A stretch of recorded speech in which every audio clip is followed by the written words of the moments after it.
Hi everyone. Do I have people joining my live? Hi, I can see people joining in. Hello. Poor network. Hi, am I back? Hey. Melvin, what's up? Young professionals. I can see everybody joining in. Hi everyone. I am so excited for this live. Hey, Dharvi, what's up? How's everybody doing? So I'm just going to take maybe just 2 more minutes for everyone to join, and then maybe I can bring in Shraddha. Shraddha is one of my best friends, and she's one of the initiator of this amazing project called Young Professionals, and I'm going to get her on the live to maybe talk a little something. Hi Shubham, same birthday. Hi Tarun, what's up? Okay, so Shraddha, are you here? Shraddha, can you send me a hi? Hi Smriti, what's up? So just send me a hi, Shraddha, so that I can send you live request and we can go live and start talking about what we were so excited to talk about. Yeah, Shraddha is here. Okay, cool. So I'm just going to try and add her. Wow, how do I add her? View requests. How do I add her? Oh no, I'm so bad at this. Invite to join. Yeah, I think I got it.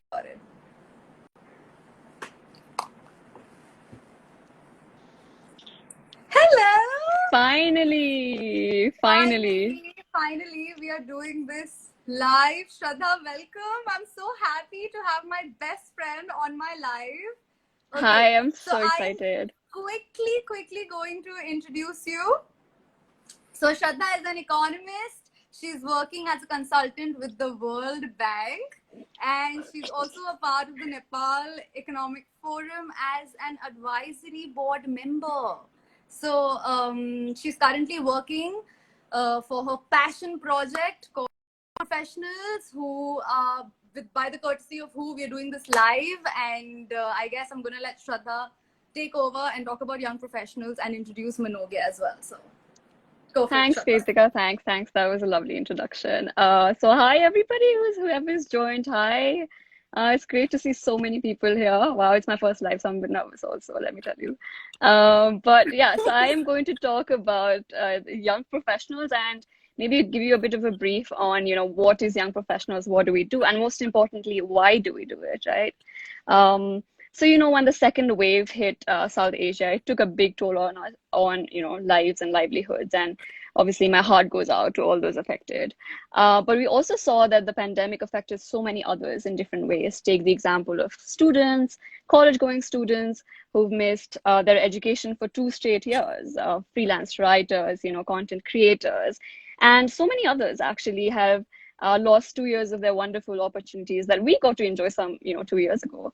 But so a bunch of us actually, my current team at the YPN, we came together and we said, hey, we have these certain skills that we think others can benefit from. And in doing so, we also wanted to be able to raise some funds for COVID relief. So that's exactly what the Young Professionals is about.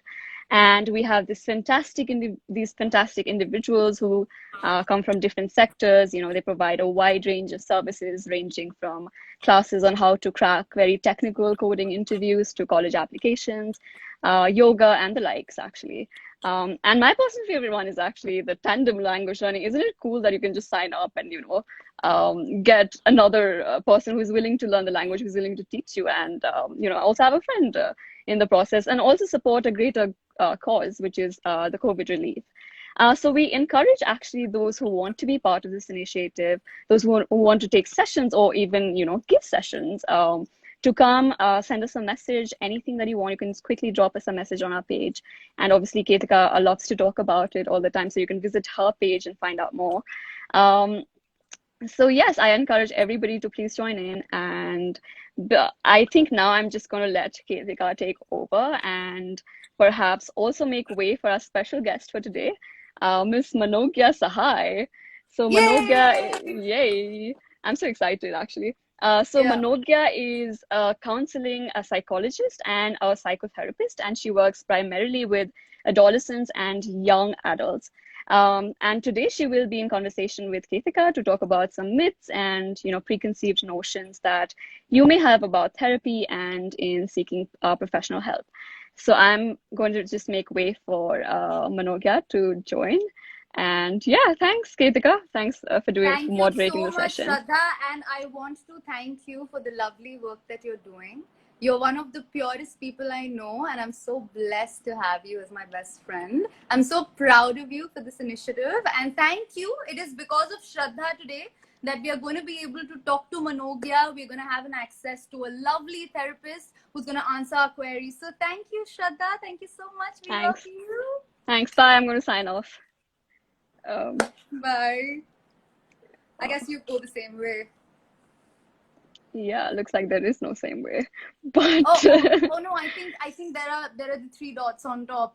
Oh, I guess wait. I guess I will have the option to remove you. Okay, I do. yeah, So I'll remove you and then I'll yeah, add just you. remove me. Okay, Yeah. all right. Cool.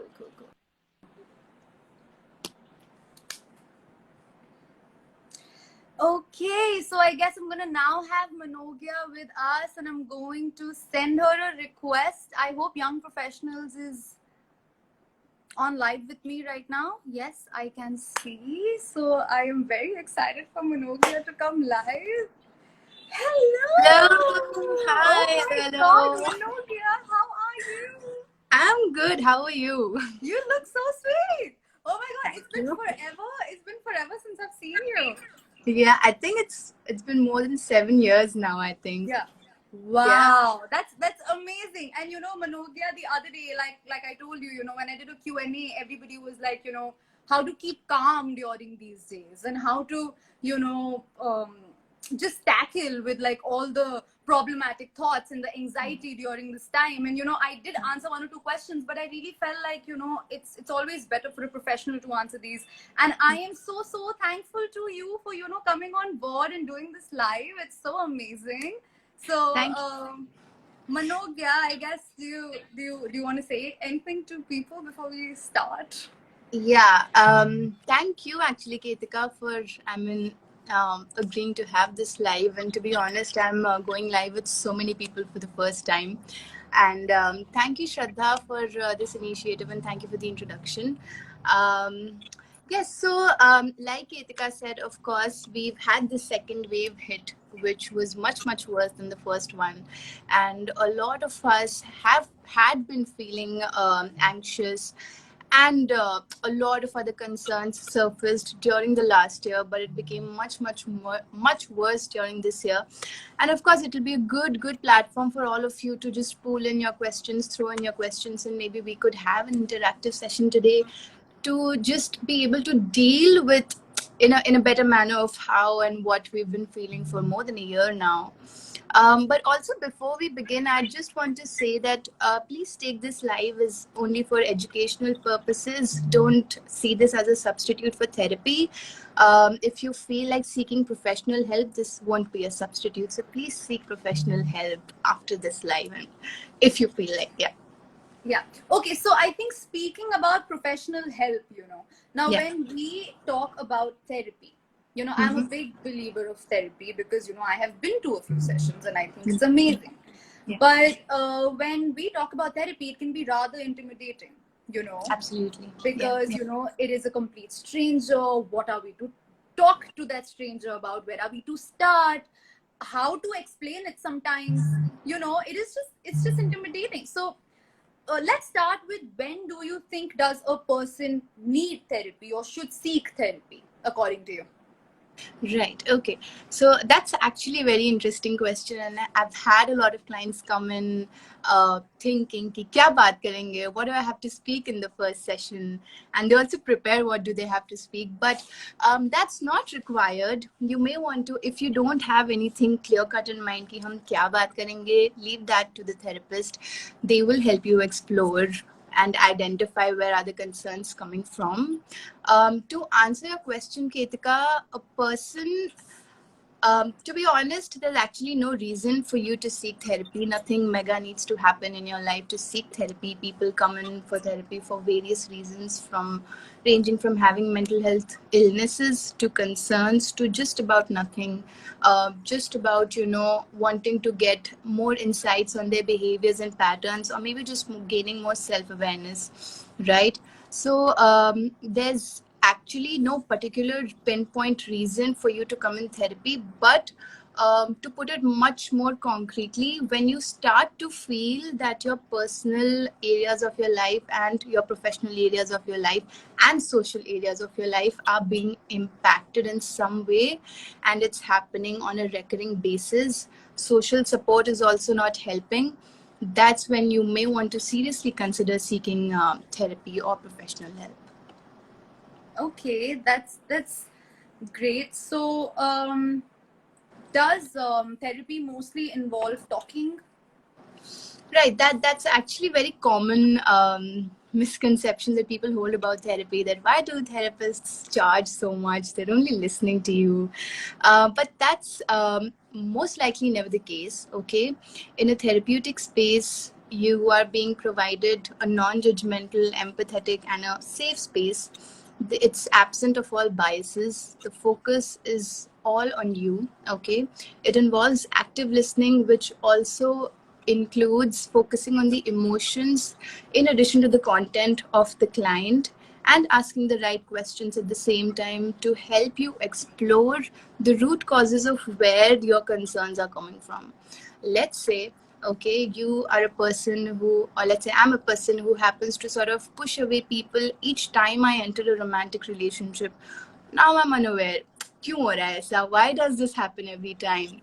Okay, now if this is something, which you'll try keep on thinking, क्यों हो रहा है, क्यों हो रहा है, it will involve a lot of reflection, a lot of exploration, which becomes much more easy and accessible when you are in therapy.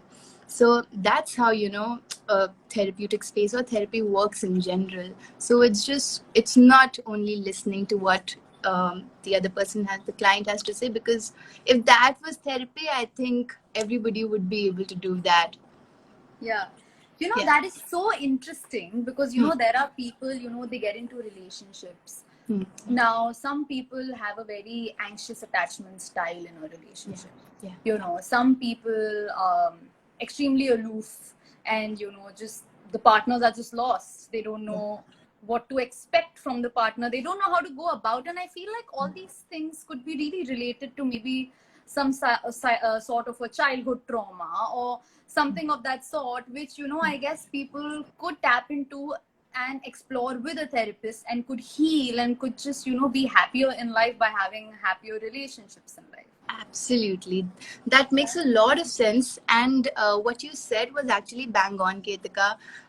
Some people do develop anxious attachment styles. Some have a secure, some have avoidant, these are the three styles. And that these do develop on early parent-child interactions, right? And as we grow up, we're actually, as adults, we're all reenactments of our childhood experiences, right? Yeah. And when we enter romantic relationships, like you said, sometimes we don't know why is the partner being so aloof, why is he or she being so distant, right? But once we get to know that where are they coming from, because let's say, for example, for someone who has been sort of wired into believing that emotions are supposed to be handled on your own, will grow up into believing that. So when their partner is is facing an emotional turmoil, they'll also be of the same mindset that, oh, if he or she is going through an emotional turmoil, they're supposed to do it on their own, while the partner is expecting them to sort of be with them, give them that space. So here comes the incongruency. But if you are in therapy and you're able to explore this side of yours, things and relationships become much, much more healthy and happy, because then you're able to navigate yourself that way. I have that's so nice. Thank you. That was such a lovely answer. I have a question coming in. The question is therapy expensive? Is it only for the rich? No. So you have a lot of platforms these days, and there are therapists who offer sliding scales. By sliding scale, I mean they're able to sort of maneuver their prices according to the person's need. And I think there are therapists coming up. There are also therapists who have pro bono slots, right? So you don't have to pay anything at all. So there are therapists who have varying degrees of fee charges. So just a little bit of research, and you'll be able to find the right therapist for you. There is another question that came in, which is it true that once I start therapy, I will have to go forever with therapy? No. So therapy actually enables you to deal with situations in a much, much better manner, right? There's also this myth that people hold that, a therapist is trying to fix you. But how we function is that every person has the inherent potential to be as self-realized as they can. So we're just facilitators in the process. The main work is actually done by the client. We're just facilitating or enabling them to work on themselves. So once you have sort of done that, and the major part of the work, if it's being done by, I'm so sorry, oops. That's okay. Then yeah, then you can't. I mean, it's not true that you'll have to be dependent on your therapist then, because you are the one who's doing the major work. Wow, that is so cool. So, do you think therapy works for everyone? Sorry? Does it work for everybody? Someone asked, does therapy work for everybody? Yes. Therapy is actually, it's a scientific treatment to a lot of concerns. So yes, it's been proved by science. There's research, ample of research. It works for everyone. You just have to find the right therapist for you. And by that, I mean, it's okay to sort of go into multiple sessions. Agar koi ek therapist acha nahi mila, don't form a conception about therapy. Sometimes if the right fit does not match, I mean, you don't get the right fit almost in the first case. That didn't happen with me either.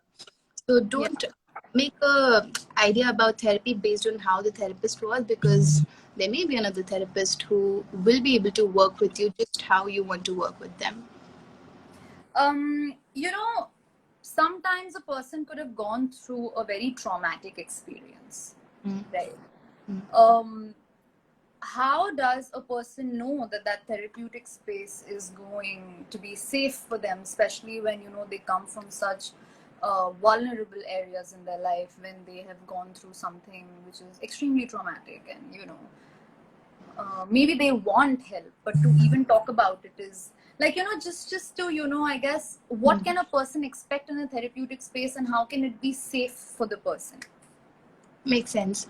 So therapy can be an anxiety provoking process in most of the cases, because you come to terms with parts of yourself which we have been repressing or suppressing for the longest time, because to think about it, or I mean, just face it every day can be very distressing. We all suppress and repress a lot of memories and emotions, right? So that way, therapy can be an anxiety-provoking process, but eventually it's also a liberating process, because think of it this way, right?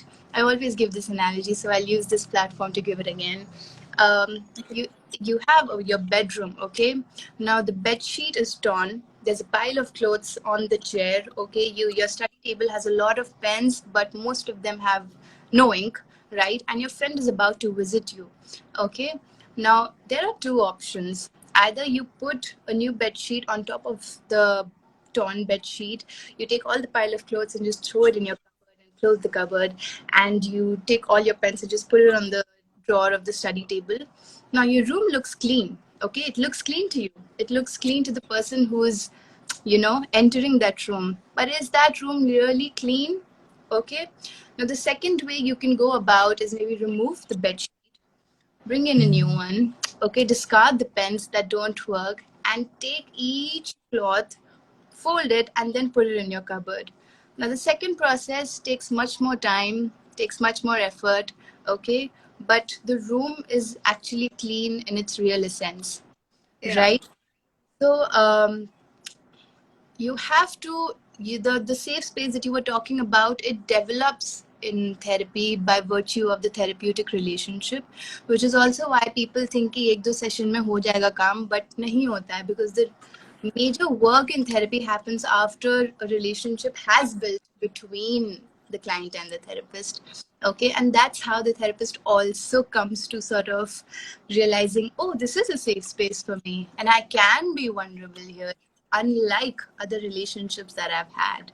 And that Yeah. also becomes a model for the person, and they're able to believe that, okay, if I can develop a safe space here, which means I will be able to do that in other relationships also.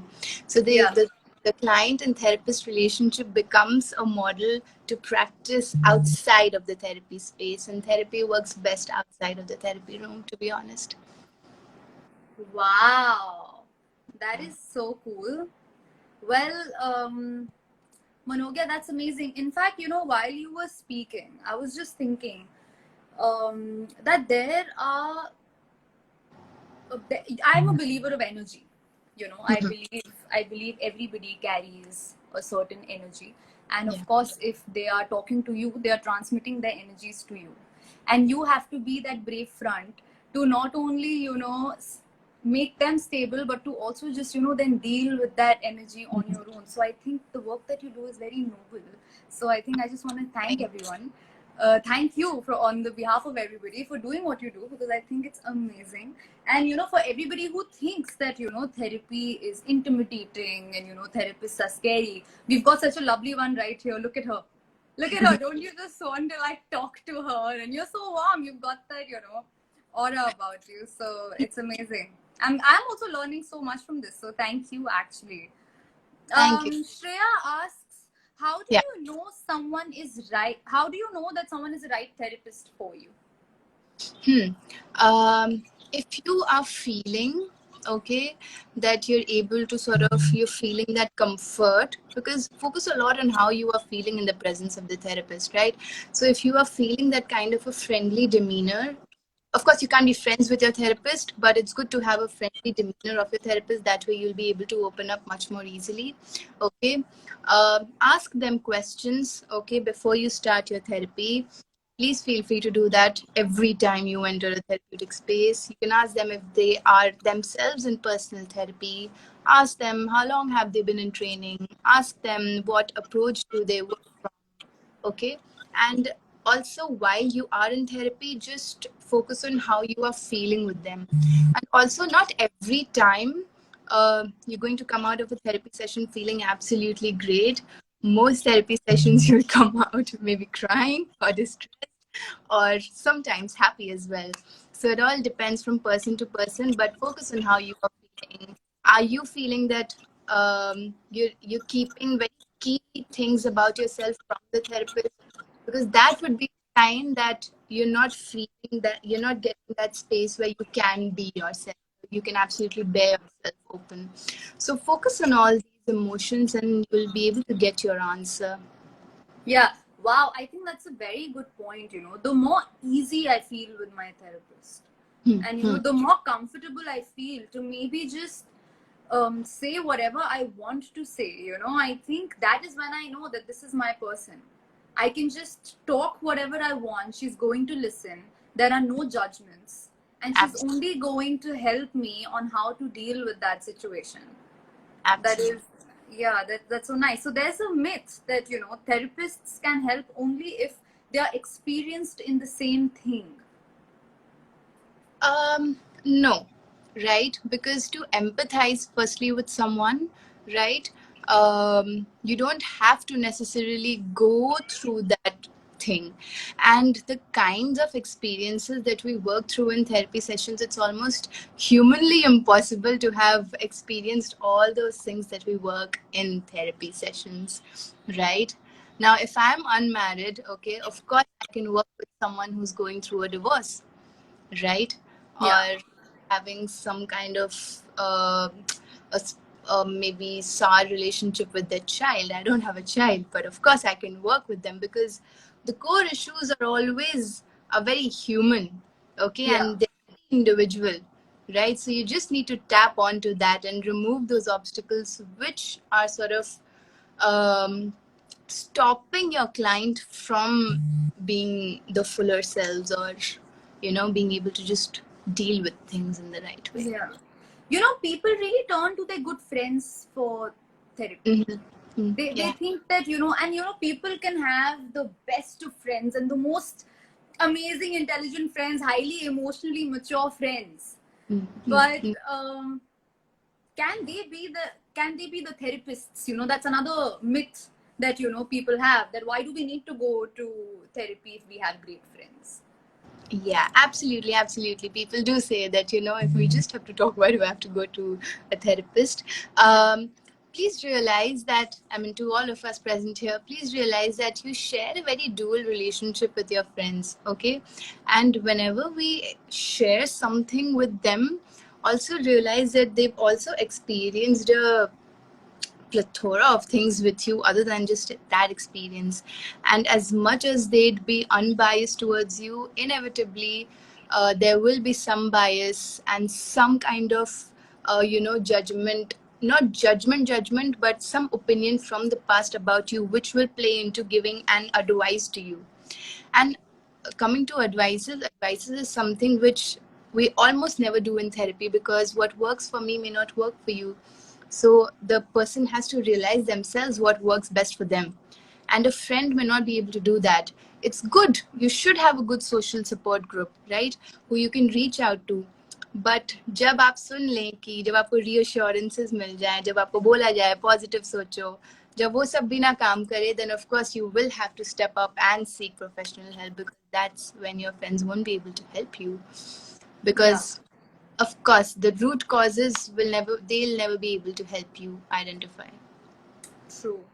I have another question which Mm-hmm. says, should one go to therapy only after being diagnosed with depression, or should one go to therapy from an early age?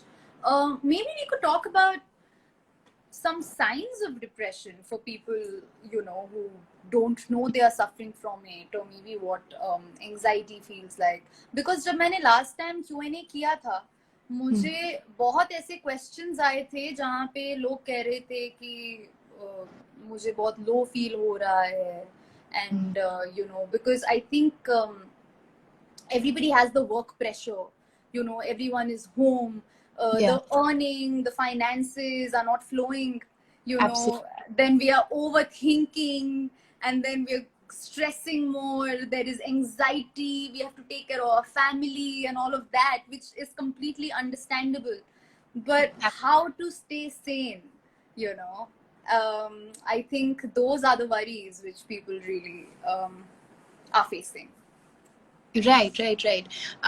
So we'll take this question in bits and pieces to sort of identify if you are having symptoms of depression. You may want to see that if for most part of the days your mood is low, मन में उदासी लगती है, your appetite or your sleep patterns have changed. You don't feel like doing things which you really enjoyed doing, okay, and yeah, just feeling really tired or exhausted to just move around or do very small daily chores also. Yeah. So if for good part of the week or month you have been feeling that way, don't use this for self-diagnosis, please. Disclaimer, okay? Seek professional help if you feel this way, but don't self-diagnose from this live, but just for educational purposes. That's about depression. About anxiety, anxiety is actually fear of something, fear of the worst happening in the future, okay, and more often than not anxiety either takes you either to the future or to the past, and never almost in the present. Yeah, so maybe just practice some grounding exercises which help you come back to the present.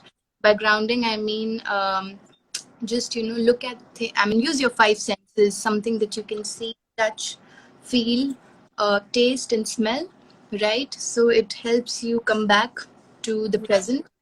About the second wave, of course, it's been much, much worse than the first wave. So I'm not going to say that, keep a schedule like you used to before the pandemic, because it was much worse in the second wave.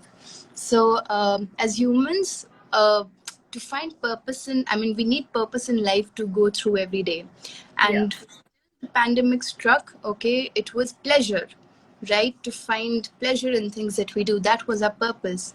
But after the second wave struck, almost all of us were just left clueless कि pleasure तो दूर की बात है, survival चाहिए. So survival became the purpose of life. So it's okay. Okay, it's completely fine if you don't feel like doing something. If you don't feel like working, that's completely normal. Don't feel that your capacity or your skill set has come down. Okay, don't let that turn into a vicious overthinking loop, right? Yeah. Um, Yeah, I something which I also recently started practicing was the practice of gratitude. yeah, You know, that, yeah, yeah, yeah, because I thought that I can think about the future, which I don't have any control over, and I can make all scenarios. मैं अपने दिमाग में scenarios create कर सकती हूँ कि तब क्या होगा, फिर क्या होगा, and I can stress. yeah, But I need to sometimes, I guess, get into the I need to do the downward comparison and see ki, there are so many people who don't even have what I have, you know yeah, and feel grateful for that. Just the fact that we have healthy organs, healthy body at a time like pandemic, when people are dying for breath, you know at yeah, that time, we are being able to get up and do nothing, and just so I feel like I think we should really incorporate gratitude, and I think we should also try and, like you said, that practice mindfulness, like you said, and be in the present, and just try and maybe make a routine, try and get some activity in, something like that. So I think that that's great. Okay, I'm so happy that we're doing this live. This is awesome. yeah, This is awesome. I literally, I think I'm gonna hit you up and we're gonna have a session. absolutely. Yeah, I love it. Um, okay, so there's another thing that's come. Let's explore. Ask, when does Someone has one? a comment section questions we le lo. Guys, Yeah, please send in your questions if you have any. yeah. Uh, Actually, I think why not, you guys? You all should send in some questions. In fact, I have been reading questions that have been coming in. I'm being sent okay, okay. them in. Yeah, but आप please, आप जो भी आपको questions हैं आप सबके पास, please उन questions को भेजिए. हमारे पास एक बहुत ही प्यारी सी, स्वीट सी, लवली प्रोफेशनल थेरेपिस्ट हैं जो आपके क्वेश्चंस को आंसर करेंगी. So I think there is a dashing boy Rahul. That's the username. He Oh. asks, I am stressed about my work. Do I need therapy? Yes, if you are feeling some kind of burnout or whatsoever the reason may be, a therapy session, maybe a couple of therapy sessions will help if you are feeling this way. If it's a recurring feeling, then you may want to sort of seek professional help, of course. There's no harm. It's almost like self-care. People, please see therapy as self-care. So, that's the only self-care where you should be spending money. No other self-care involves you spending, should make you spend money. Yeah, other than therapy. Nice. When does one need a therapist in terms of exploration? What are the circumstances? I guess you did give us some, Yeah. like symptoms of when one might. Even I feel like when people say that I'm just procrastinating all the time, or like you said that you just don't feel like doing the things you used to enjoy before, stuff like that, things which are you are like, I think जब हम वो सब चीजें बंद कर देते हैं जो हम अपने रेगुलर लाइफ में करते हैं, you should just question what's going on with me. Am I okay? Right? Yeah. Yeah. Mirahu asks, I hope I got that name right. Who is to be who is to be consulted, a psychologist or a psychiatrist? What is the difference? Right. So a psychiatrist is a doctor.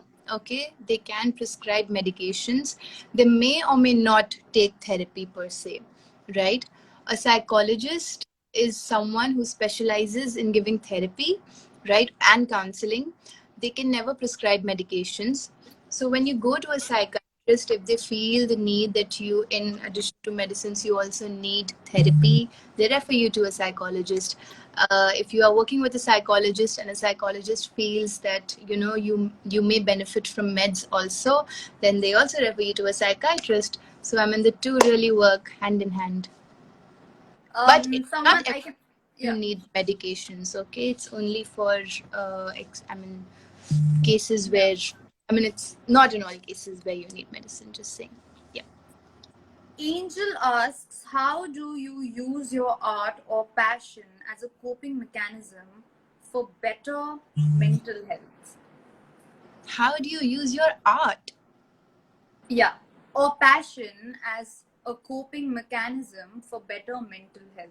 I think this stems from, If I understood this question. yeah, yeah, I think I just read it how it is, but if I'm trying to interpret this question, maybe I think what she means is the the persuasion of art or passion for better mental health, or how do you use? Was that question for me as a therapist or for her as an individual? For her as an individual, I think asking a therapist if she could use her passion to help her mental health. If it is helping you, then why not? If something is making you feel better, Angel, then why not? There is also a person which said that how does therapy help with repetitive thoughts, obsessive thoughts. It does, it does. Yeah, yeah. In fact, I think for everybody who has a habit of dwelling on thoughts and getting obsessive thoughts, I think that's something that one should take therapy for, because that could take a lot of your time. It could drain you. I think that is one of the reasons why people get into that constant vicious loop and anxiety and all of that. Yes, yes. Do I need help if I am feeling insecure and low about everything in my life? A question that came in. Not, why not? If you feel that you're not getting an answer for it, but you're aware of this pattern and you want to know why am I, feeling this way or have been feeling this way for the longest time, you'll be able to get your answer winning, a therapeutic engagement. So why not? Please do. Some people, they have self-esteem issues. Hmm. Some people have confidence issues. Mm-hmm. Maybe, for example, they are in a relationship and sometimes they don't feel good enough. Maybe the relationship is toxic. It makes them feel not worthwhile and good enough. Maybe they are just always wondering that, um, always thinking about the loyalty of their partner. I think all this really comes from not the partner, but from their insecurity and their self-worth issues and their confidence issues. So, Yeah. can a therapist help an individual build their self-esteem and have a more secure mindset in their life? Okay. To answer your question, no one can help you build a self-esteem but yourself, right? But a therapist can sort of help you identify why are you having those self-esteem issues. Why is it, that you're doubting your partner, or why do you feel that you're not worthy enough of being in a relationship? The main job of a therapist is to help you identify those obstacles and remove them. Okay. Yeah. More often than not, we do have these confidence and self-esteem issues because of early parent actions, because what we call ego is actually a sense of self, okay, which we develop based on how we thought our parents are perceiving us as, right?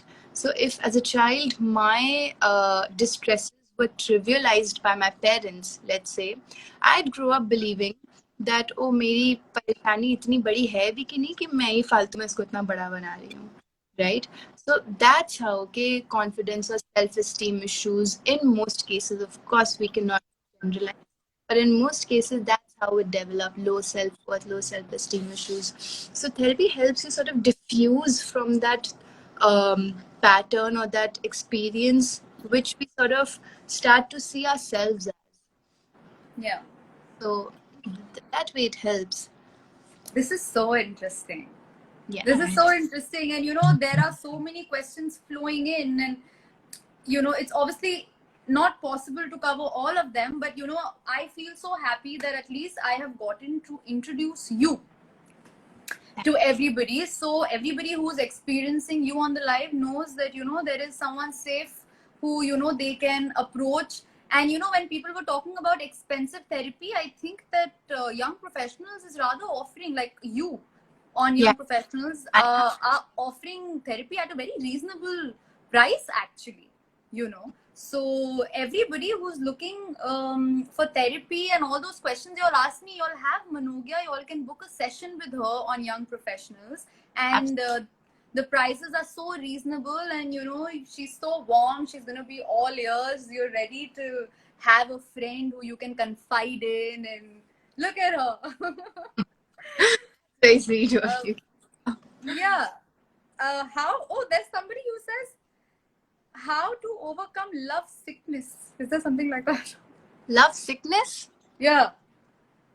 How to overcome love sickness, and how to overcome overthinking that leads to anxiety.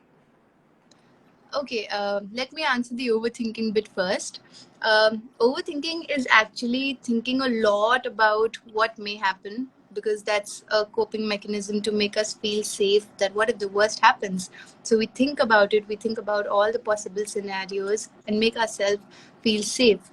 Now, what happens is that overthinking is actually a bunch of intrusive thoughts, okay? And what we start believing is that we are the thoughts. While it's important to diffuse yourself again and see that you are different, you are having these thoughts, okay? And while you may feel that these thoughts are very real, these are actually thoughts at the end of the day, and they are temporary. Yeah. Something that's not temporary, which means it's not permanent, and something that's not permanent can be changed. So something which can be changed is in your control, and anything that's in our control becomes much more manageable. So that way you can sort of see your overthinking as thoughts. And it always starts as a very small thought which spirals into bigger negative thoughts. So maybe stop yourself there and then, just when you're having that small thought, and engage yourself in other activities. Yeah. Maybe when we consciously take this effort to catch ourselves from having that negative thought, and just bringing to our attention that okay, now I'm just dwelling on a negative thought, and now I'm just going into this overthinking and all of that. I think I should just stop it, distract myself, and like you said, mindfulness and all of that, all these practices. Do you think people should meditate? People think that therapists are just going to suggest meditation. No, not every therapist does that. I almost never do. Okay. Yeah. Yeah. Again, what works for you? It actually, therapy is actually tailor made. It's unique to every client that we work with. So even if two people are having similar symptoms, let's say of depression, the way we are working in therapy can be absolutely different for both the clients. So Yeah. what works, you just have to figure that out in sessions. But yeah, if meditation works for you, then why? Coming back to that passion question, I think it's playing a little on my head. And I was talking about this the other day with a friend of mine, and I was also reading a little about it in a book which I'm reading. And I feel like, many times people are burdened with this question that what is your passion? What is your purpose? Yeah. Follow your passion or else you won't be happy. And and I just want to ask those people who are taking the pressure of what is your passion. First of all, ask yourself who has laid these ground rules of finding your passion, finding your purpose, finding your calling. because people are many times not aware that these are just these societal, the society laid, myths and toxic things that are being carried on over generations. And it's completely okay if you don't know what your passion is. It's completely okay if you don't know what your calling is, because every individual is born in fundamentally different circumstances. Everyone is fundamentally different and unique. Some people could have easy accessibility to pursue what they want in their life. Some people may have the key elements to doing what they wanted to do in their life, and some people may not. Some people may be far off from what they want to achieve, and I think that is completely okay. So this passion, purpose for mental health, I feel these are all society laid down things, Absolutely. which causes a lot of I'm sorry, but I'm what you said, and there's such a mysterious connotation attached to it, that find your passion. And actually, I did read up a lot. कि क्या है ये, कहाँ से passion आता है? Till the time I also used to believe that there is one hidden passion somewhere. And I read an article and it was pretty convincing to me. Passion is actually you try out different interests and then something just strikes you. And when that interest further becomes big, I think that turns into passion. So passion is something which you develop. It's not something which you have somewhere hidden and it just comes to you someday. Yeah, and I also feel like people, till the time they don't try something, they don't know if they are going to enjoy it. I also feel like, because humans are always evolving, passion भी evolve होता रहेगा. It's fluid. It's fluid. It could keep changing. I could be extremely passionate about something when I was young, and my passion could be completely different when I'm growing older. So I think the toxic myths, especially in our generation, I think causes a lot of anxiety and stress. And social media, which is, we can agree, it's negative. It's got a lot of comparisons happening. The boys are seeing these rich men buying rich cars, the girls are seeing these perfect bodies, and everyone is comparing and just getting stressed out that am I enough, am I good enough? I think that mentality is also just really increasing the depression and the anxiety in our age. Absolutely. Social media does contribute to a lot of concerns. Yeah. So I think that I'm so happy. I'm so happy that we were able to talk to you today, Manogya, and you were able to answer these questions. For everybody who was feeling that therapy was intimidating, I hope now you know that you can approach the therapist and feel free, feel better, and there is a friend. So, do you want to say something to people who are watching this live right now quietly, trying to get some hope to, maybe approach you right now and maybe hit you up or a therapist up, and, do you want to just say some words to them before we sign off from this live? Yes. Thank you so much, everyone, for joining in. If some of you, if any one of you had in their mind to sort of seek therapy or seek professional help, please go ahead with it. It's a beautiful process. Okay, you'll really find yourself. You'll actually find yourself, and you'll become so much aware of who you are as a person, because we're the last persons we want to know. But once you get to know, life becomes much more easier to deal with. Relationships may become much more easier to deal with and work through. And don't worry about how your first session is.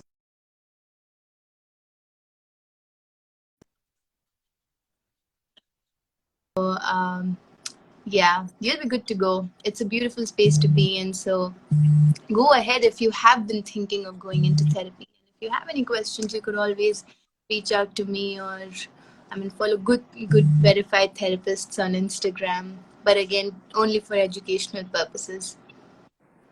Yeah. Well, thank you so much, Manogya. You are so lovely. Thank you so much. This was your sign. If you were waiting to go to a therapist, this was your sign today. Yeah. Go, sign up and talk to her. She's available at Young Professionals. and young professionals often comes up with amazing things. They keep hosting events, and it all goes towards COVID relief. Shraddha was telling us about how Asia was hit by it. So yes, thank you, Manogya. Thank you so much for talking to us about therapy. Thank you so And much for meeting me today. yeah, I'm so happy that we did this. In fact, I feel like maybe one day we could do a Zoom call where we could have people on the Zoom, and we could all interact with one another, and maybe ask questions, and people could have their opinions flowing in, and it would be pretty fun. Great idea. I'm absolutely up for it. Okay, thank you, Manogya. Thank you so much. Thank you, Ketika. And thanks, Shraddha, for today. I guess I'll have to I'll sign you off from the live. I'll just exit. Bye-bye, everyone. Oh, okay.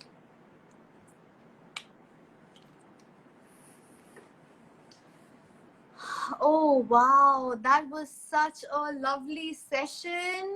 So, thank you so much. I hope that helped you all in just gaining some clarity on how therapy works. Because, I could have recommended therapy off the bat to everybody who was sending me questions the other day. But how can I just recommend therapy to somebody, and are they comfortable with it, are they not? But I mean, I feel super comfortable today after speaking to Manogya. I think she was so lovely. She answered some lovely questions, and there were so many more questions which we couldn't take today, but then you have somebody as warm as her, and you have many therapists out there who are willing to help you explore yourself and to just lead life in a more simpler way. So thank you. I'm so happy that I could do this for all of you today. And in fact, I got to learn so much via this as well. So thank you so much, everyone, for joining in, for tuning in. I love all of you so much. And we're all in this together. And I love you guys. Bye-bye. Take care and have a great night.